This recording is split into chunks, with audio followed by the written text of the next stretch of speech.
quilômetros, ou seja, ampliando ainda mais essa restrição, fazendo com que haja uma proliferação maior desses pequenos veículos, que, a meu juízo, são veículos improdutivos, que acabam gerando mais congestionamento, porque levam menos carga, tem que fazer mais viagens do terminal até o ponto de abastecimento. O que nós acabamos vivendo é a ampliação dessa zona máxima de restrição e a proibição de entrega de mercadoria, a proibição de recebimento de mercadoria em 26 ou 27 vias públicas de São Paulo. Isso é absolutamente danoso, porque, primeiro, que vai congestionar as vias paralelas. Mais uma vez, eu reitero o seguinte: o abastecimento ele não acontece por decreto. Ele acontece com ou sem decreto. Ele não pode ser proibido. O abastecimento ele vai acontecer. O remédio vai chegar na farmácia, a farinha de trigo vai chegar na padaria, os insumos vão chegar no comércio de forma geral. E essa recente decisão agora de proibir a entrega nessas 27 avenidas da cidade de São Paulo, o que vai fazer é o seguinte: o transportador vai parar ou numa via paralela ou numa via transversal, e aí vai expor mais ainda a carga, elevar o que já é extremamente elevado, que é o roubo de carga na cidade de São Paulo. Para se ter mais ou menos uma noção, tudo de que se rouba, hoje uma das grandes chagas do país é o roubo de carga. E 40% do que se rouba no país se rouba no estado de São Paulo. E 50% do que se rouba no estado de São Paulo, de carga, rouba-se na região metropolitana da Grande São Paulo até ali a faixa de Campinas. Portanto, o que nós vamos fazer é fazer com que o caminhão vá parar mais distante do seu ponto de entrega, ter que circular com essa mercadoria em pequenos carrinhos, favorecendo ainda mais o roubo de carga. Eu quero só te dar um exemplo. Hoje, por exemplo, de forma pontual, o que poderia fazer? De uma frota de 6 milhões de veículos, 30 milhões de veículos, 30% desta frota que circula em São Paulo, ela é pirata. É frota de carros velhos que não pagam IPVA, que estão com emplacamento vencido. 30%, isso não sou eu que digo, isso é um estudo do próprio CT. Uma fiscalização ostensiva que fizesse tirar de circulação este 30% de frota já poderia elevar a velocidade média do transporte coletivo dos seus horários de pico de 17 para 45 km por hora, o que já poderia favorecer muito o escoamento das pessoas, a mobilidade das pessoas. Isso poderia já ser uma medida pontual. Portanto, medidas como essa de restringir o caminhão, não se pode transformar o caminhão em geni. O caminhão efetivamente ele não é o responsável pelo trânsito. Ele representa, eu repito, 4,8% da frota da cidade de São Paulo e representa 100% do abastecimento da cidade. Não é possível também falar em abastecimento de cidade e pensar em intermodalidade. Você não pode fazer uma ferrovia chegar até uma farmácia, um avião chegar até um hospital. Na verdade, isso tem que ser feito pelo caminhão. Em todas as cidades do mundo, em todas as grandes metrópoles do mundo, nós visitamos pelo CETICESP, fizemos viagens técnicas, em todas elas nós vimos o sucesso da política de mobilidade de Paris, nós vimos exemplos de Tóquio, nós vimos exemplos de Madrid, nós trouxemos exemplo do México e todas essas informações foram levadas à Secretaria Municipal de Transportes, que lamentavelmente ainda não se mexeu. O que nós temos assistido é sistematicamente mexerem no hardware da cidade. Não se mexe no software da cidade. Nós precisamos efetivamente rever o plano diretor da cidade. Nós não podemos conceber que grandes empreendimentos varejistas continuem sendo instalados em vias já densamente povoadas, com tráfego já saturado. Nós temos vários exemplos disso pela cidade, portanto, eu acho que o plano diretor também precisaria imediatamente ser revisto no sentido de coibir que esses empreendimentos continuassem ocorrendo ainda em locais de trânsito já saturado. Bom, a gente sabe que a questão é bastante polêmica e a gente entende a colocação do Urubatã, até porque as vias são as artérias que alimentam, né, as grandes cidades, e eu acredito que os caminhões, né, poderia colocar assim, são as células que levam esse alimento para todo esse organismo. Então, não pode ser penalizado, com certeza, né? Nós vamos... Todo mundo vai ter que ser penalizado nesse processo. A situação que você está hoje é uma situação que exige sacrifício de todos. O problema é que talvez o que você tem que ponderar. Não pode se imputar sacrifício maior do que o segmento representa. No caso particular de carga, não sei porquê, mas me parece uma coisa meio cristalina. Vou dizer, óbvio que é uma palavra pedante, mas parece cristalino o seguinte: todo e qualquer polo gerador de tráfego, aí seria o conceito que envolveria shopping center, hospital, tudo que o doutor Urubatã falou, todo polo gerador de tráfego, dentro do centro expandido, só pode ser abastecido à noite. Por um motivo simples: esse pessoal tem estrutura de segurança própria. E aí, o problema não é nem chegar, deixar de chegar. O problema todo aí, no caso, deixa de ser de trânsito, passa de ser de segurança, passa de seguro. E aí o seguro vai para o preço, acaba sendo mais caro para todo mundo. Então, qualquer polo gerador de tráfego na cidade, sendo abastecido à noite, a frota de VUX resolve sem problema nenhum o comércio que está pulverizado. Então, essa coisa que é coisa de curto prazo que pode ser feita, não só no quadrilátero expandido, mas no centro expandido, que é muito maior ainda, e que você consegue resolver casos da Marginal, caso da Avenida dos Bandeirantes, aquele comércio grande que tem, porque isso daí penalizaria menos a frota de caminhões e daria um ganho significativo à circulação. Mas nós vamos para um pequeno intervalo e eu quero ouvir do Dario Lopes, urbanista, mais aprofundado essa questão. Voltamos já.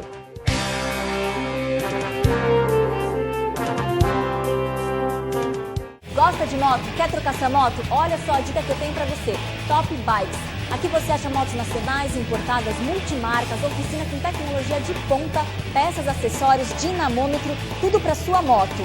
Ligue já para o telefone que está no seu vídeo e tire todas as suas dúvidas. A Top Bikes fica na Emília Marengo 320, Tatuapé. Pensou em bike? Pensou em Top Bikes. Vem já para cá, Top Bikes, sua melhor opção. Vem!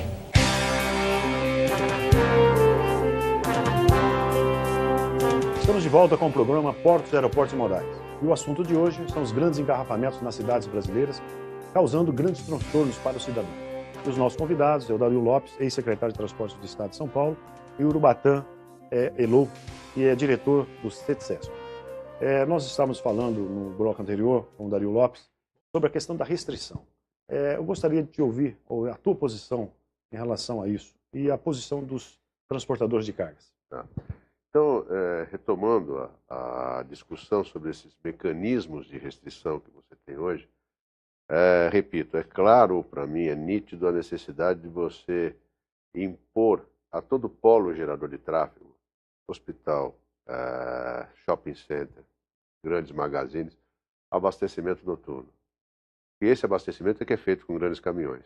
Comércio pulverizado, tem problemas, daí não dá impacto e você continua fazendo com que a cidade rode e, principalmente, você não onera o pequeno comércio. Porque esse comércio pulverizado, se tiver que abastecer à noite, ele vai ser extremamente onerado pelas questões trabalhistas e questões de segurança que vêm junto com esse tipo de procedimento.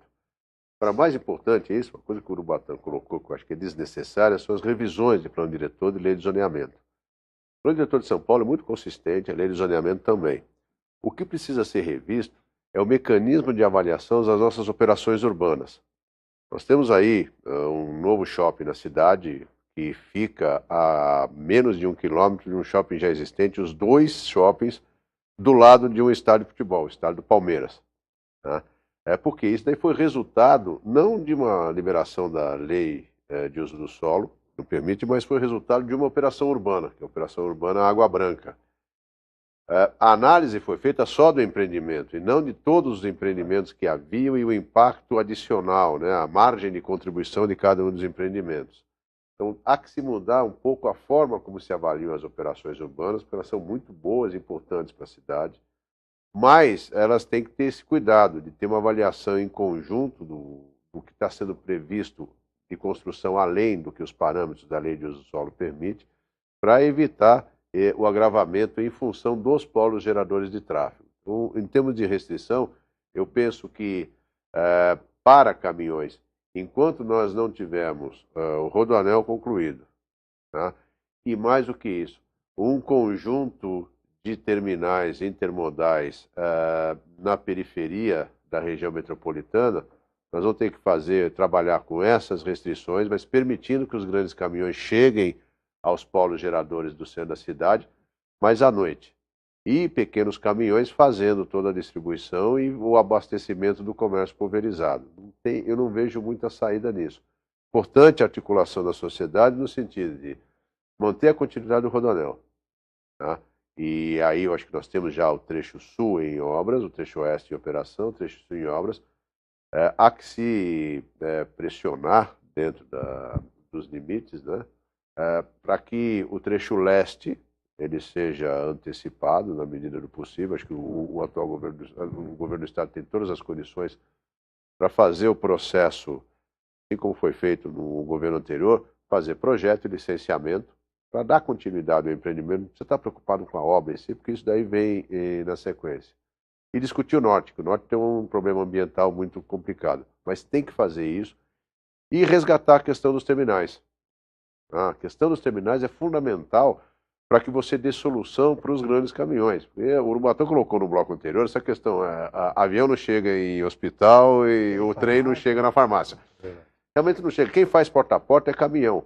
Mas não adianta se você impedir caminhão de fazer porta a porta se você não der a possibilidade de ter um transbordo na periferia que ele alivie o tráfego dentro do porta a porta na região metropolitana. Isso aí só é possível através do terminal intermodal. Não tem outra alternativa para fazer o transbordo. Exatamente. E dentro disso, Dario, nós sabemos que São Paulo, o tráfego de caminhões para comércio de exportação, ou seja, para o Porto de Santos, não tem como. O corredor é dentro de São Paulo, né?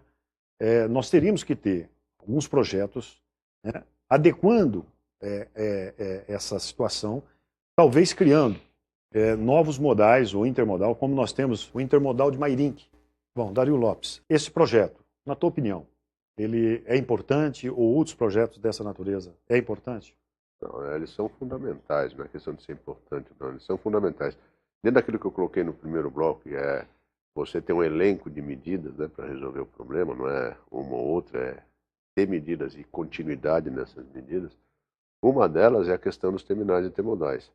É fundamental principalmente porque a característica da nossa carga, que é uma carga geral, a carga aqui na região metropolitana de São Paulo é carga geral, não é granel, o grosso é carga geral. E carga geral, para ter ganho de competitividade, ela clama, né, pela intermodalidade. É aí que ela consegue ter os grandes ganhos de competitividade. E onde é que você pratica isso daí? Você pratica nos terminais intermodais. Então, os terminais intermodais, mais do que resolver uma questão de trânsito de São Paulo, também vai resolver, mas ele vai dar principalmente competitividade para a carga que transita no estado de São Paulo, porque ela é de natureza de carga geral, e não carga de granel, carga específica ou derivado de agrobusiness, como álcool, coisa semelhante, como alguma commodity. Mas no caso, nesse então isso projeto... é fundamental como um elemento de logística do Estado. E como o Estado responde por 1/3 do PIB nacional, ele é um elemento de logística do Brasil. Perfeito. Bom, nós sabemos que o assunto é bastante extenso e de mais importante, né, para ser discutido, principalmente nesses momentos que nós estamos passando, de um caos total, e isso elevando o custo do Brasil, né, drasticamente, porque o tempo que se perde de um transporte de cargas até a empresa, o revendedor, ou então para a exportação, isso aí onera bastante e nós perdemos a competitividade. Eu gostaria de agradecer e ouvir as considerações finais. Eu gostaria de ouvir o Urubatã. Por favor, Urubatã. Olha, o que o Dr. Dario acaba de dizer, e ele falou isso no primeiro bloco, de resgatar a memória de projetos que já existem, né? E nós acabamos de assistir isso agora há pouco tempo. Eu me recordo que quando a rodovia Ayrton Senna ela foi construída como subproduto da rodovia Ayrton Senna, foi-se construído o TIC Leste. Fazia-se o TIC Leste. Fazia-se o TIC Leste.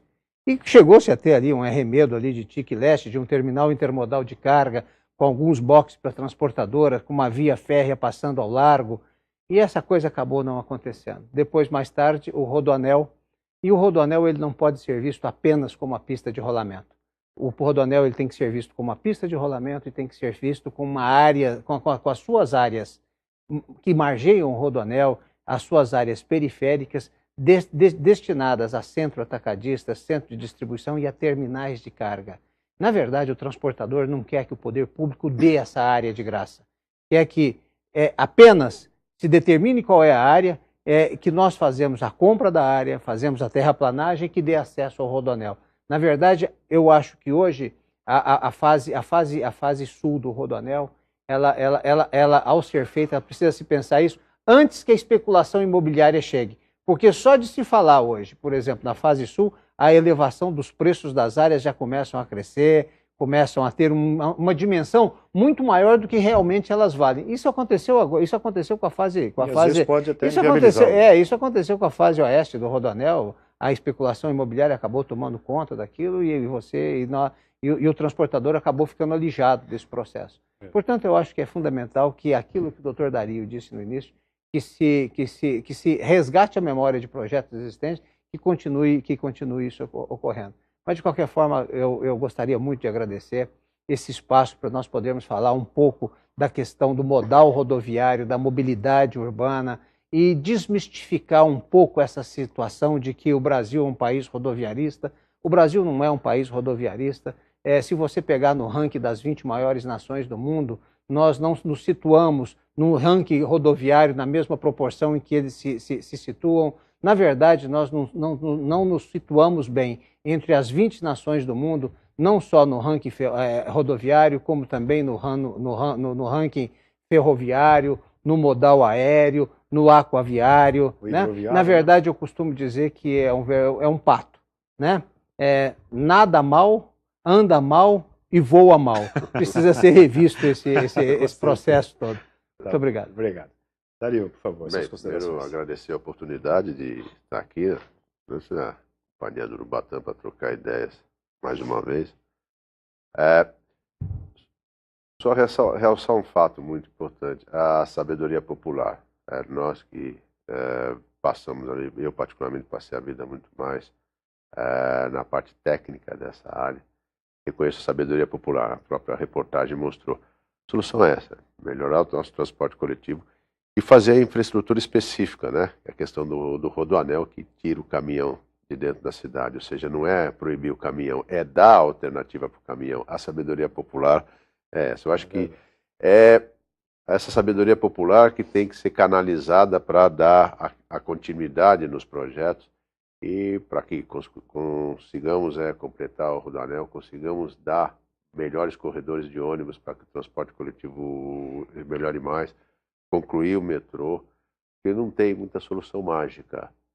Soluções como rodízio, soluções como pedagiamento urbano são paliativos que se esgotam porque os carros aumentam e a cidade aumenta. Então há que se dar complementariedade através do transporte coletivo, através de infraestruturas específicas e através de um zoneamento e ordenação do solo que permitam a convivência do transporte de carga, do transporte de pessoas. Não há muitas alternativas. E se não houver articulação na sociedade, daqui a 10 anos nós vamos estar discutindo certamente com muito mais dificuldade. Com certeza. Nós esperamos que os nossos dirigentes, nossos administradores, governantes, tenham essa preocupação de ouvir primeiro os técnicos, né, que estudam para isso, elaboram projetos fantásticos e às vezes são engavetados por questões políticas.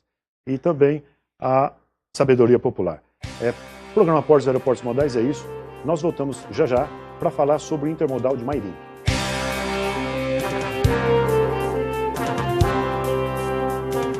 Gosta de moto? Quer trocar sua moto? Olha só a dica que eu tenho para você. Top Bikes. Aqui você acha motos nacionais, importadas, multimarcas, oficina com tecnologia de ponta, peças, acessórios, dinamômetro, tudo para sua moto. Ligue já para o telefone que está no seu vídeo e tire todas as suas dúvidas. A Top Bikes fica na Emília Marengo 320, Tatuapé. Pensou em bike? Pensou em Top Bikes. Vem já para cá, Top Bikes, sua melhor opção. Vem!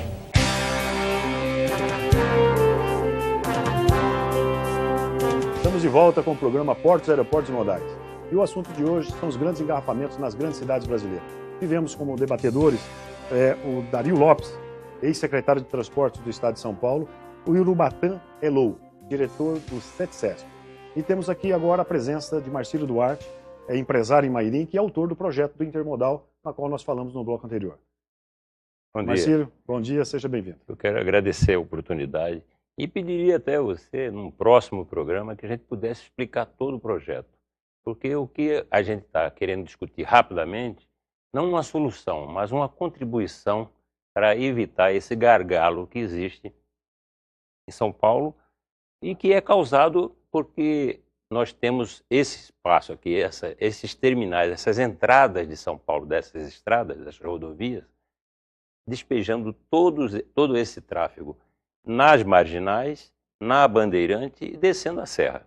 Perfeito. Quando chega em Santos, esse gargalo fica maior e Temos filas intermináveis no Porto de intermináveis, e a gente tem um porto projetado em Peruíbe que seria a liquidação o entupimento, aí não teria mais gargalo, teria o entupimento definitivo. Dessas vias. Né? O projeto intermodal, ele prevê o que propriamente? Poderia explicar melhor?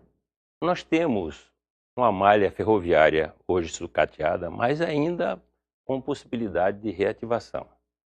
Toda essa malha converge para um ponto que é aqui próximo a 70 quilômetros, que é Mairinque.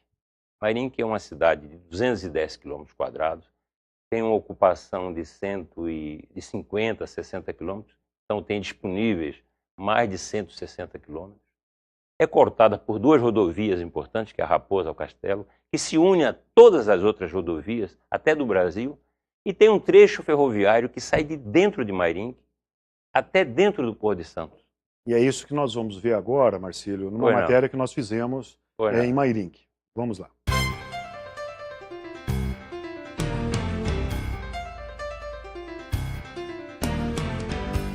Toda essa malha aqui converge para esse ponto, que é Mairinque, onde nós estamos agora, e desce até o Porto de Santos e até o futuro Porto de Peruíbe.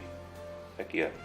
Aqui é onde a gente já vai começar a operação, daqui a 2 meses, 3 meses, trazendo algodão. Olha, isso aqui é um armazém de 17 mil metros, né? Que vai ser só vai ser limpo, já está pronto. Já vai começar a operar. Então aqui, ó, o trem passa aqui do lado, ó, vem até aqui. Tem outro ramal aqui, ó. Tem outro ramal aqui, ó. O trem entra dentro do armazém para descarregar. Ó, essa via da margem do lado direito, ela nasce aqui e faz esse contorno e vai até Santos. Lá adiante ela encontra que vem de Campinas, que foi construída há 30 anos, só que esta aqui foi construída em 1930, hoje tem 80 e poucos anos.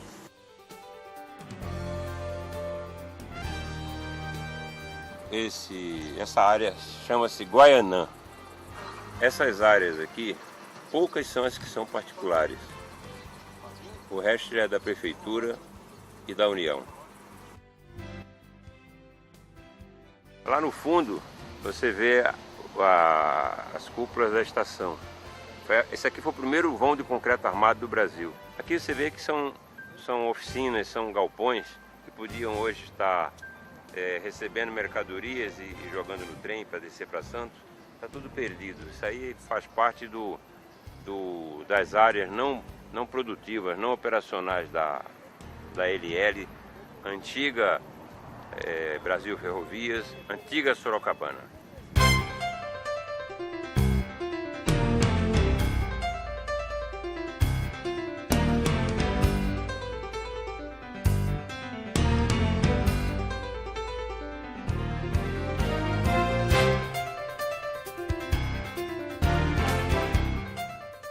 Como nós vimos, Marcílio, na matéria, Mairinque, na verdade, já tem uma base, né, uma infraestrutura praticamente que, vamos dizer, iniciada para esse projeto maravilhoso. Mairinque tem toda a infraestrutura para operar imediatamente.